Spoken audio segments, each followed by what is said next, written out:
தலைநகர் டெல்லியில் நீட் தேர்வு குளறுபடிகளுக்கு எதிராக பெருங்கொண்ட எழுச்சியோடு தொடங்கப்பட்ட போராட்டம் அரை வெற்றியோடு நிறைவு பெற்றிருப்பது எனக்கெல்லாம் வருத்தம் அளிக்கிறது. ஏனென்றால் நீட் தேர்வு குளறுபடிகளை மட்டுமல்ல, நீட் தேர்வே ஒரு குளறுபடி தான் என்பதனால் நீட் தேர்வு அடியோடு ரத்து செய்யப்பட வேண்டும் என்ற முழக்கத்தை தமிழ்நாடு முன்வைத்தது. தமிழ்நாட்டிலே நீட்டுக்கு எதிராக எழுந்த குரல்கள் தான் இன்று நாடு முழுக்க ஜனநாயக குரலாக எதிரொலித்தது. இந்த நிலையில் ஒன்றிய அமைச்சர் தர்மேந்திர பிரதான் ராஜினாமா செய்ய வேண்டும் என்ற ஒரு கோரிக்கையோடு இந்த போராட்டம் ஒரு வெற்றியை பெற்றுவிட்டதாக கருதி நிறைவுக்கு கொண்டு வந்திருக்கிறார்கள். இது முழு வெற்றி அல்ல. தமிழ்நாட்டு மக்கள் எழுப்பியிருக்கக்கூடிய அந்த குரலை தான் டெல்லி போராட்ட களத்திலும் அவர்கள் எழுப்பியிருக்க வேண்டும்.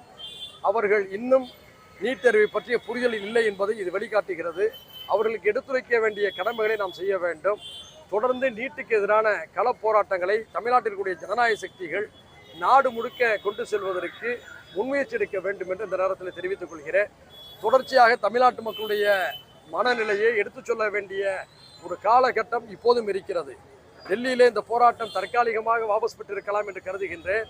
மீண்டும் ஒன்றிய அரசு செய்யக்கூடிய தவறுகள், நீட்டினால் ஏற்படக்கூடிய மோசடிகள், குளறுபடிகள் மக்களை தலைநகரில் மீண்டும் ஒருங்கிணைக்கும் என்ற நம்பிக்கை எனக்கு இருக்கிறது.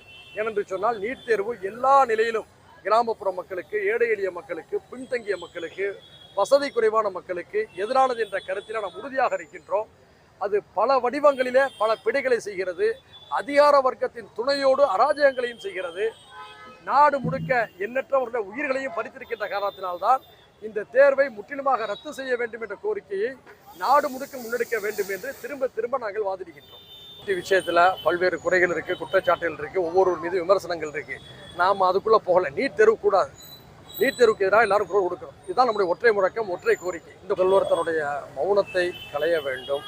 பேச வேண்டிய விஷயங்களிலே வெளிப்படையாக பேச வேண்டும். முக்கியமாக பத்திரிகையாளர்களை சந்திக்க வேண்டும் என்ற நீங்கள் கேள்வி கேட்குறீங்க, நான் பதில் சொன்னேன். இதே போன்ற ஒரு முதலமைச்சர் நீங்கள் கேள்வி கேட்கணும். அந்த கேள்விக்கு அவரும் பதில் சொல்லணும். இல்லை எந்த ஒரு நெருடலும் இருக்க போகிறதில்ல. சில கேள்விகளை நீங்கள் சொல்வதில் ஒரு தடுமாற்றம் ஏற்படலாம். எழுதி வைத்து கூட நீங்கள் பதில் சொல்லலாம், தப்பு இல்லை. தடுமாறினா கூட பிறகு நீங்கள் விளக்கம் கூட அதுக்கு சொல்லலாம். ஒரேடியாக பத்திரிகையாளர்களை சந்திக்காமல் இருப்பது நல்லதல்ல. அப்படி சந்தித்தால்தான் இது போன்ற கேள்விகளுக்கு அவரிடம் விளக்கம் கிடைக்கும். அவர் விளக்கம் அளிக்க வேண்டும் என்று நான் விரும்புகிறேன். அதாவது தர்மேந்திர பிரதான் பதவி விலகிய பிறகு இந்த போராட்டத்தை முடித்துக் கொள்வதாக அவர்களும் அறிவித்திருக்கிறார்கள். நம்முடைய நோக்கம் நான் ஏற்கனவே சுட்டி காட்டியதை போல தர்மேந்திர பிரதான் பதவி விலகுவது முக்கியமல்ல, நீட் தேர்வு அடியோடு ரத்து செய்யப்பட வேண்டும். இதுதான் நம்முடைய ஒற்றை கோரிக்கை. ஆனால் ரொம்ப கவனமாக இந்த கோப அலைகளை